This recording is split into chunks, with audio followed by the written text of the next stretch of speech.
We live in a stressful world, but we don't have to live in a stressful body. You already know from the previous chapter how EDTA can help detoxify us.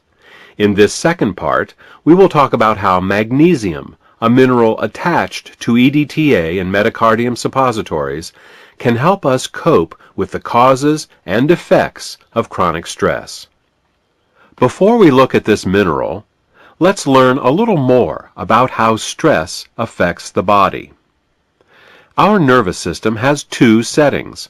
One, the parasympathetic system, is for normal everyday life, and the other, the sympathetic system, is for emergency situations.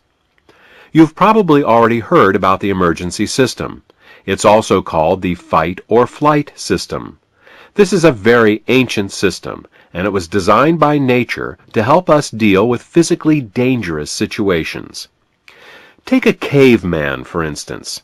There he is, walking out of his cave one sunny morning, minding his own business, when out from behind a boulder jumps a large and very hungry tiger. In order to survive, he's either going to have to run very fast or fight very hard. Thus, the body, in its wisdom, gives the caveman every ounce of strength he's got. To do this, it takes energy away from any system not immediately involved in his survival and sends that energy to his arms if he's going to fight or his legs if he's going to run. Hence the term fight or flight. The most commonly cited example of a non-emergency system that is turned off by stress is the digestive system. After all, you don't need to digest your lunch if you're fighting for your life. The blood that would normally be in the stomach and intestines absorbing food is really better used in the arms and legs during an emergency. What else is turned off? In addition to digestion, immune function, sleep, sexual function, growth and repair are also all put on hold. After all, does a caveman really need to fight that nagging cold, or get a good night's sleep, enjoy physical intimacy with his cave woman, or repair any injuries when he's dealing with a tiger? Of course not. Even the sense of touch is suppressed by stress. After all, it makes no sense to be distracted by pain when you're fighting for your life.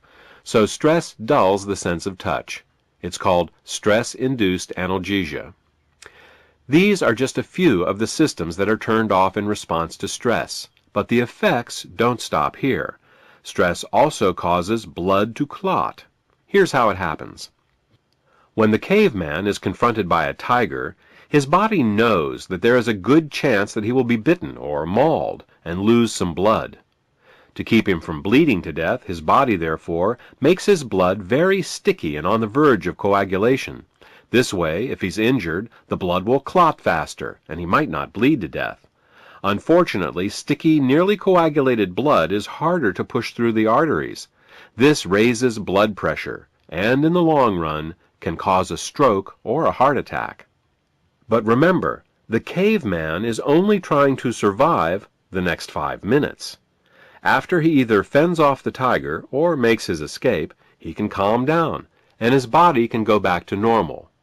Once the stress of the tiger is gone, his body can go back to the business of digesting his food, fighting infections, repairing and replacing damaged tissue, enjoying physical intimacy with his cave woman, taking a nap, and maintaining normal blood viscosity.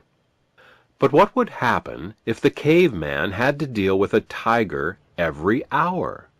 Well, you can imagine how over time his stress response alone could kill him, even if the tigers didn't. This is exactly what happens to most of us on a daily basis.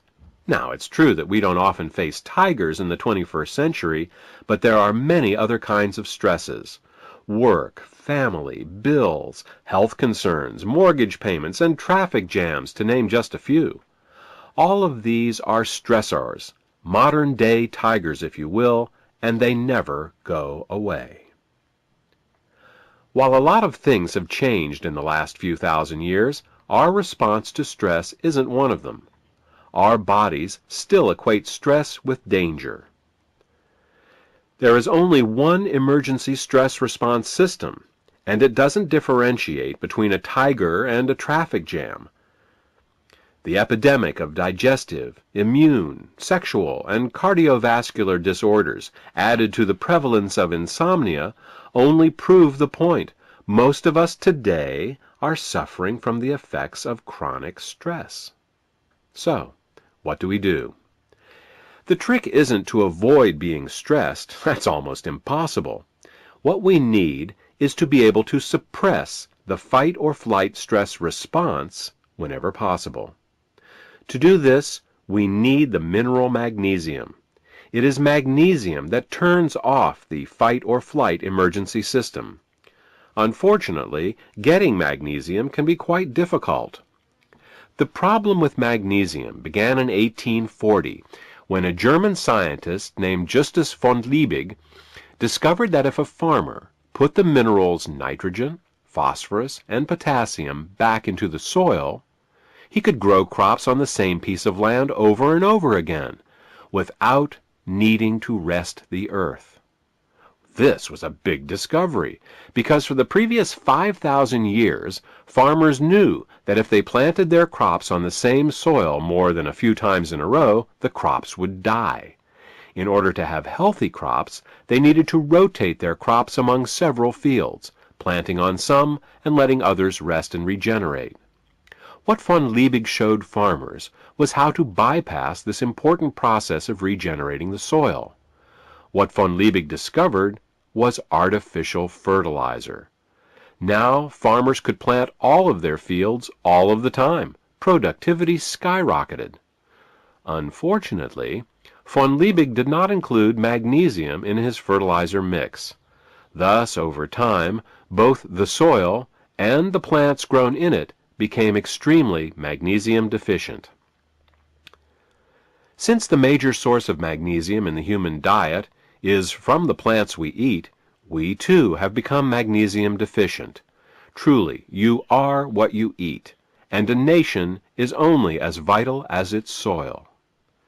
Thus, for generations, magnesium has been the single most deficient mineral in the human diet. As a result, there has been no way to put the brakes on our fight or flight system. Each generation has become more stressed than the previous one, as our magnesium levels have dropped year after year. There is, however, another source of easily absorbed magnesium, and that is metacardium suppositories. Metacardium contains both magnesium as well as potassium to stimulate the rest and digest system. Using these two key minerals, we are able to both turn off the fight or flight system and stimulate the rest and digest system. If you find that you are more stressed than you'd like, consider using metacardium suppositories. Not only can they help to detoxify us, they can let our bodies know at a cellular level that there is no tiger. We live in a stressful world, but we don't have to live in a stressful body.